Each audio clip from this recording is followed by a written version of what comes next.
Intercultura, a FS Portugal, é uma organização sem fins lucrativos que há quase 70 anos promove programas de intercâmbio cultural, permitindo que jovens portugueses estudem no estrangeiro e que famílias portuguesas acolham estudantes internacionais. Nesta altura, está à procura de famílias dispostas a acolher à volta de 50 jovens estrangeiros que se inscreveram para estudar em Portugal e chegam no final de agosto. Em entrevista ao TSF Pais e Filhos, Teresa Fragoso, diretora do AFS Portugal, assegura que esta é uma experiência enriquecedora para quem chega e para quem acolhe e explica como funciona este programa aberto a qualquer família.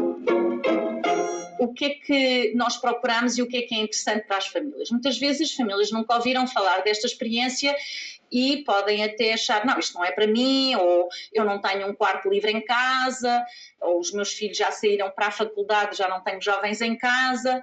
Mas, no fundo, qualquer família, é essa também a nossa mensagem, pode ser uma família de acolhimento e qualquer família pode ser participante. Os jovens que vêm, ou os portugueses que vão para o estrangeiro, são participantes, obviamente, candidatam-se, nós preparamos-los para as adversidades que é, de repente, chegar a um país com uma língua diferente, com uma realidade diferente.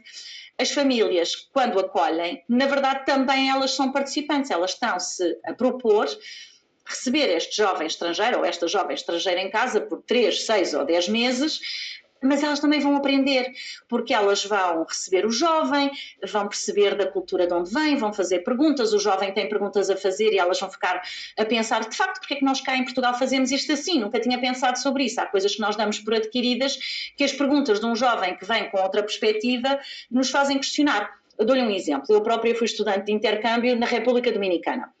E quando eu voltei, eu dizia assim às pessoas em Portugal, sabem, na minha casa as janelas não tinham vidros, só tinham persianas que se abriam e fechavam. E as pessoas achavam estranho, mas na República Dominicana o clima era de tal ordem, ameno e constante ao longo do ano, que não havia necessidade de ter vidros, as janelas estavam sempre ou fechadas, as persianas se chovia, ou abertas para refrescar a casa. Portanto, às vezes são coisas assim tão simples que nós aprendemos com o facto de ter este estudante em nossa casa. Outra família, por exemplo, uma vez partilhava, nós recebemos uma estudante da China e eu perguntei-lhe, de que tamanho é a tua vila? Ela disse, não é muito grande, tem 700 mil habitantes, portanto, é mais do que Lisboa, conselho, não é? Portanto, a noção de grandeza para uma estudante chinesa era completamente diferente da noção de grandeza para uma pessoa que vive em Portugal. Portanto, toda esta diferença de olhares, quando uma família acolhe, de repente abre-se ao mundo, a outros horizontes, com uma coisa tão simples como abrir a porta da sua casa. Estas aprendizagens que se fazem no dia-a-dia é que são o valor do programa. Não é se tem um quarto ou se tem condições materiais excepcionais. É mais um filho em casa, nós vamos acolher mais esta pessoa como membro da família. E esse é que é o ponto importante. É que esta família que quer acolher, qualquer que seja o seu formato, dimensão da família, da casa, zona onde viva, se é cidade, se é campo, se é aldeia, o que é importante é que a família esteja disponível para se abrir a acolher mais um membro da família. E a verdade é que estas relações depois ficam duradouras para a vida. Eu dou-lhe aqui um exemplo pessoal, foi no ano em que eu fui para fora, os meus pais não iam acolher, porque as minhas irmãs já eram mais velhas, já estavam fora de casa e eles acharam que a sua rotina de vida não era propícia. Mas depois conheceram os perfis dos estudantes, acharam interessante porque havia um jovem alemão que fazia anos na mesma altura que eu. E então, a nossa filha foi para fora, vamos agora acolher um filho, nós nunca tivemos rapazes, éramos só raparigas em casa, vamos ter esta experiência diferente. E de repente, o jovem alemão, que é o Jan, aprendeu a falar português muito rapidamente, porque os meus pais não falavam inglês, portanto ele foi obrigado a rapidamente aprender a nossa língua, e às tantas, eu que nunca me tinha cruzado com ele, porque eu saí para a República Dominicana uns dias antes dele chegar a Portugal, começo a receber cartas, na altura ainda não havia o e-mail, cartas escritas por ele em português, à mão, extraordinário. Um estudante alemão, no espaço de 2 meses, já me escrevia cartas em português. E depois, quando eu regresso a Portugal, não nos cruzámos logo, só nos cruzámos um ano depois, num interrail que eu fiz e fui visitá-lo à Alemanha, para o conhecer pessoalmente, e criámos um laço enorme, porque os dois tínhamos feito esta experiência e os dois éramos filhos dos meus pais, porque ele em Portugal tinha sido filho dos meus pais e, portanto, ele até hoje guarda esta relação comigo e com as minhas irmãs mais velhas, que embora já não vivessem em casa, tinham uma relação muito próxima com ele. Eu fui ao casamento dele na Alemanha, ele estava cá de férias quando o meu filho fez 1 mês, veio à festa do mês do meu filho. Portanto, estas relações depois mantêm-se no tempo. Mas também pode correr mal. Também pode acontecer, às vezes, não haver a boa empatia entre as pessoas, até nos namoros e nos casamentos. A gente às vezes começa a namorar e depois a vivência do dia-a-dia diz, não, afinal eu criei uma expectativa ou tinha uma ideia e esta pessoa não é a pessoa certa para mim. E isso também pode acontecer no acolhimento de um jovem. As famílias não os conhecem, quando decidem que vão acolher, veem o perfil, parece que faz sentido e depois às vezes na prática pode não fazer. E isso também não é um problema, é sempre importante viver esta experiência. Nós somos uma organização de voluntariado, temos sempre um voluntário experiente que é a pessoa de contacto daquela família e daquele estudante, e quando as pessoas não estão felizes, nós não obrigamos ninguém a manter uma experiência só porque se comprometeu. Se uma das partes não está feliz, nós vamos sempre trabalhar com as famílias e com os estudantes no sentido de encontrar a família certa, ou o estudante que melhor se adequa à personalidade e aos hábitos daquela família. Mas, muitas vezes o que acontece é que há alguns obstáculos que são importantes de ultrapassar, ou seja, se tudo estiver a correr muito bem, nós quase que desconfiamos, porque é normal que haja o chamado choque cultural. E é quando nós saímos da nossa zona de conforto que nós mais crescemos. E essa é que é a experiência muito interessante, não só para o estudante que vem, mas para a família que acolhe. A família pensa assim, não, eu estou em casa, vou acolher o estudante, ele vai comer aquilo que eu cozinho, vai viver dentro dos nossos hábitos e acha que, pronto, não é nada difícil, mas de repente sente-se impelido a fazer a ponte com este estudante. Há falhas de comunicação porque ainda não fala bem português, eu acho que estou a falar bem, vamos imaginar inglês como língua intermédia de contacto inicial, mas disse uma palavra e a outra percebeu outra coisa, e portanto às vezes há uma série de falhas de comunicação, o chamado lost in translation, não é? Que nós que existimos há 70 anos em Portugal conhecemos muito bem. E por isso é que os nossos voluntários são formados e são voluntários de contacto destas famílias e destes estudantes para os ajudarem nestes momentos de confronto com este obstáculo a fazer a ponte, ajudar no diálogo. Porquê? Porque nós também temos muitos estereótipos. Nós imaginamos que a outra pessoa que vem daquela cultura se vai comportar assim ou que não se deve comportar de determinada maneira porque isso não é correto, e quando isso nos obriga a ultrapassar o estereótipo e a aceitar esta pessoa que está em nossa casa, que eu achava que ia corresponder a uma determinada expectativa e ela surpreende-me e é diferente. Se eu me abrir a essa diferença, eu estou a crescer como ser humano, qualquer que seja a minha idade. Eu posso crescer com 6, com 16 ou com 66 anos. O que marca estas experiências é as relações afetivas no dia-a-dia.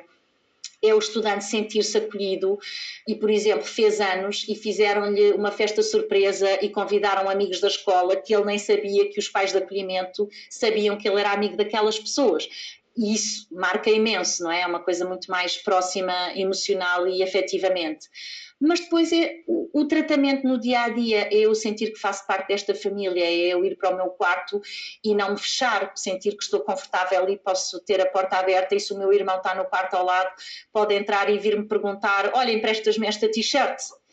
E esta proximidade, estes gestos de familiaridade e de proximidade são muito mais marcantes na relação de afetividade duradoura que se estabelece para a vida do que andar a fazer turismo com o estudante que acolhemos em casa. E por isso eu volto aqui ao ponto inicial. Não é preciso ter um quarto à parte.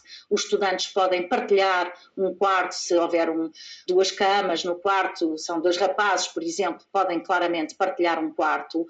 Vão aprender a comer como nós, à mesa, com as nossas refeições. Por exemplo, muitas vezes há culturas que comem muito com a mão, ou que nem sequer comem à mesa, ou hábitos dos tempos de hoje que comem com o tabuleiro à frente da televisão. Quando chegam a Portugal, as famílias ainda são muito tradicionais na maior parte das zonas do país, e comem todos à mesa, e isso para eles é muito engraçado. Quando não têm esse hábito, percebem a conexão que se cria, as conversas que se têm de como é que correu o teu dia na escola, como é que correu o teu dia no trabalho, até as discussões em família. Toda a gente tem os seus dias maus.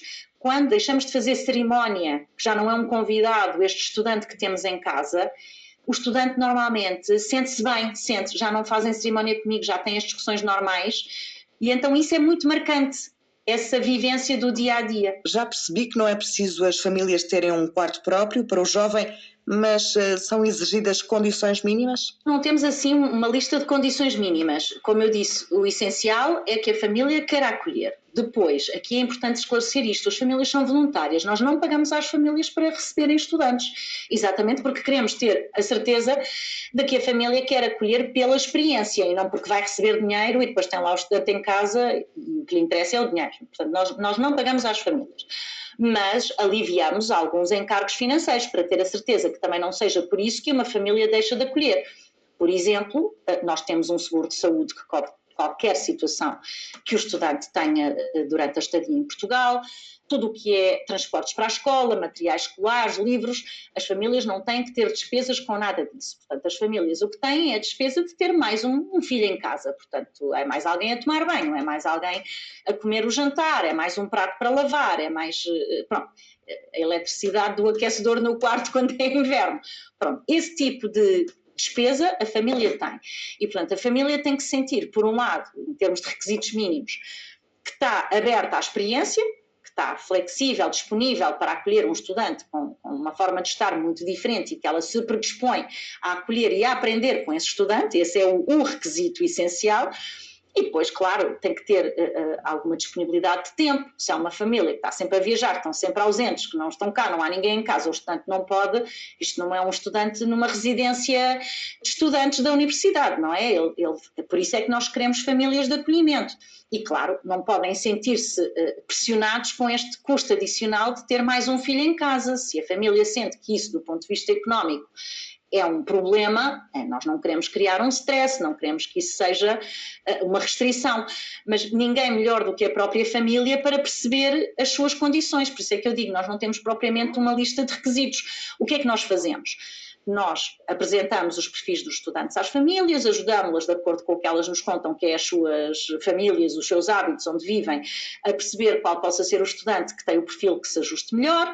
Depois temos, como digo, estes voluntários de contacto que vão ajudando todos os meses, sempre que seja necessário, presencialmente, por telefone, online, o que for, a acompanhar todas as dúvidas que sigam, mas antes ainda das famílias acolherem, há uma visita à família, há uma entrevista em casa, onde as famílias colocam todas as suas dúvidas, onde os estudantes respondem pessoalmente, personalizadamente às dúvidas que as famílias possam ter, onde o voluntário responde a estas dúvidas e o voluntário ou a voluntária é experiente e, portanto, vai também saber perceber se a família está ou não preparada para acolher. Portanto, não é propriamente um requisito, os nossos voluntários fazem a visita, veem o espaço, onde é que a família tem a intenção de colocar o estudante a dormir, se tem a zona de privacidade, se tem uma casa de banho na casa, quantas são as pessoas a usar a casa de banho, se há privacidade. Portanto, requisitos: coração aberto, mínimo de espaço com privacidade na casa e capacidade financeira para não sentirem pressão económica. E depois um requisito legal, o registro criminal. Mas, de resto, a experiência vai-se construindo à medida que as pessoas vão vivendo e criando esse elo. E é engraçado que há famílias que são, chamemos-lhe, repetentes, porque aprendem tanto e gostam tanto que depois acolhem várias vezes. E então nós temos famílias que dizem assim: o meu filho japonês agora está a viver cá, está na universidade e para o ano o meu filho de sangue, dizia um dos pais, vai para a mesma universidade, vão ser colegas. Depois o meu filho mais velho está a fazer um semestre nos Estados Unidos e está lá com o meu filho americano. As redes que se criam de relações e de repente o mundo é a casa deles. Já não há esta restrição de Portugal plantado à beira do Atlântico. De repente os filhos desta família... E os jovens que chegam do estrangeiro trazem algumas condições ou exigências? Pode ter algum tipo de restrição. Exigências não terá. Agora, às vezes têm preferências. Por exemplo, os estudantes costumam dizer assim: eu tenho preferência por famílias tradicionais, pai, mãe e filhos. E depois vêm para uma família tradicional e acontece o que acontece com muitas famílias, que é Os irmãos passam a vida à bulha entre si. Em minha casa éramos 3 irmãs, adoro-as de morte, mas se calhar se alguém tivesse entrado no meio de uma discussão entre as irmãs ia achar que aquilo era o caos e que não gostávamos nada umas das outras. E que às vezes há ciúmes entre os irmãos e que se têm idades diferentes ou uns podem fazer umas coisas e os outros não podem. E portanto, às vezes esta preferência que eles achavam que ia ser melhor ter um pai e uma mãe e irmãos na mesma faixa etária ou parecido, acaba por ser um desafio maior de adaptação. Não quer dizer que não se adaptem, que não fiquem os melhores amigos depois de vários meses, mas é um desafio de adaptação. Por oposição, muitas vezes, não escolhem à partida, em termos de preferência, uma família que seja só uma mãe ou só um pai. E de repente, por exemplo, era uma rapariga que vinha da Finlândia e que queria uma família tradicional.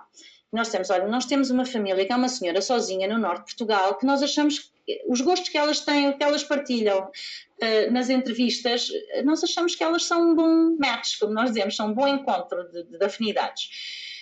E nós perguntamos, nós sabemos que ela tem preferência por família tradicional, mas poderiam considerar uma mãe sozinha, mais velha, seria uma senhora já com 60 anos. E eles flexibilizaram, sim.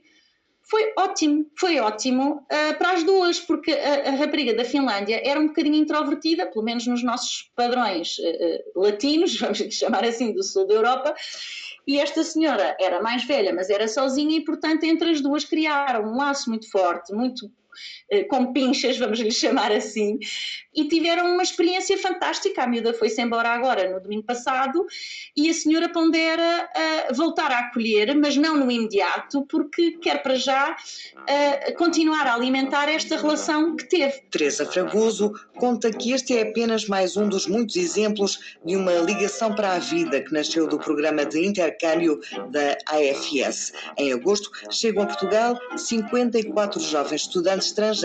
Desses, 14 mencionaram que estão disponíveis para ficar numa família LGBT.